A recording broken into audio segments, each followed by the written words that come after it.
Hello, class. It's a wonderful snow day, and I was sent home early from work because it's really getting snowy and blizzardy out.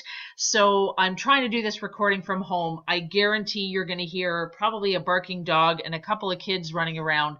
I'll try and get through this as quick as possible. Just wanted to let you know that I've updated a few things as I'm working through and trying to figure out how to help you guys navigate through and what's open and what's not. Just wanted to point out that your calendars have been updated for Unit 1. So if you open up your calendar on the course homepage, you will actually see all these blue dots, just like a calendar on your iPhone or whatever it may be. Those all indicate assignments are due. If you wanted to see what those assignments are or the list of dates that are coming up, including this Friday where you have all of Activity 1 due, there was a discussion post and an assignment that you need to hand into the Dropbox by Friday at 5 p.m. So I'm going to start linking some things into the news feed so that on those dates you can actually find links to the Dropbox, or you can find links to the Dropbox in the content.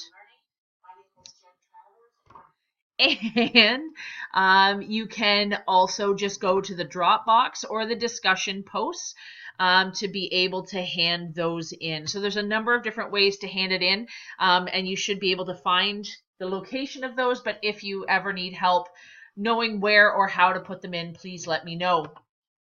So the assignments have been uploaded, and as you probably just saw in the Dropboxes, it's listed there as well as to when those assignments are due. Okay, so one other thing that I wanted to update you on is that you will see in, I believe the first place it was Unit 1. So I'm already in Unit 1. Activity 2, there was a request that you save something to your ePortfolio or to access your ePortfolio.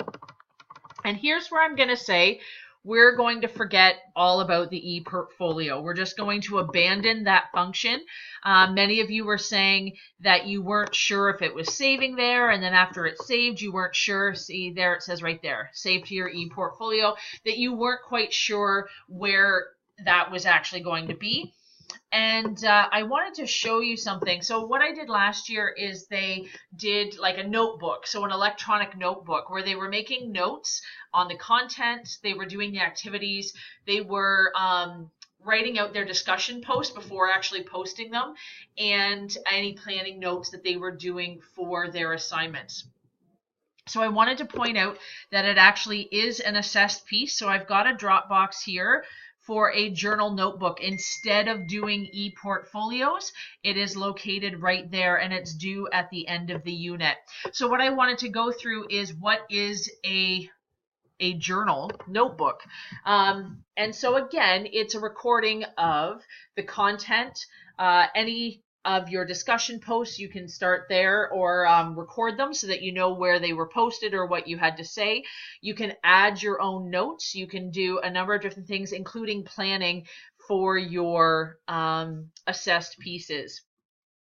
So again, just going back into content, and I'm going to show you what it should look like or could look like. So I have an ongoing Google Doc that I'm going to submit every time I need to do it. And I've only done Activity 1 just so that you can see the gist of what a journal notebook should be. So for example, as I go through here, the first one is Minds On. So I've identified it as Unit 1, Activity 1 Journal Notebook, Minds On, and Poem. And I looked it up online so that I could copy and paste it into my notebook, a copy of the entire poem. And then the next part of this was, so there's the poem, is that for a discussion, which you can join the discussion here, or again, if you know what you're going to post, then you can just go to discussions up there and find Unit 1, Activity 1. Is that it asked me to read that poem and pick a specific line and make a post on what I thought about it. So I typed it up here right below the poem. And then the next one was your action. So if I wanted to, I could just copy and paste that and put it in the discussion and then also participate and comment on other people's. The next one was the idea of looking at a topic and creating a question and creating good questions. So there was a lot of content there. And what I did is read through it and then I summarized it here. I copy and pasted some of it, but up here, some of the content I just wrote out myself, my own little notes so that I would know what I was talking about. I also put here, Unit 1, Activity 1, Action, contains a good quiz to help identify good, better, best questions. And I put an anecdotal comment.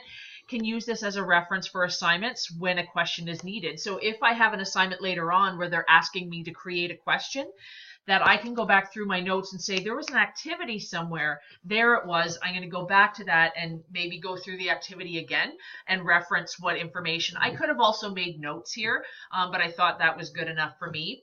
And then consolidation, here's the assignment. I could start planning ideas, and then when I'm ready to submit a final product, I'll create it as a separate document and submit that.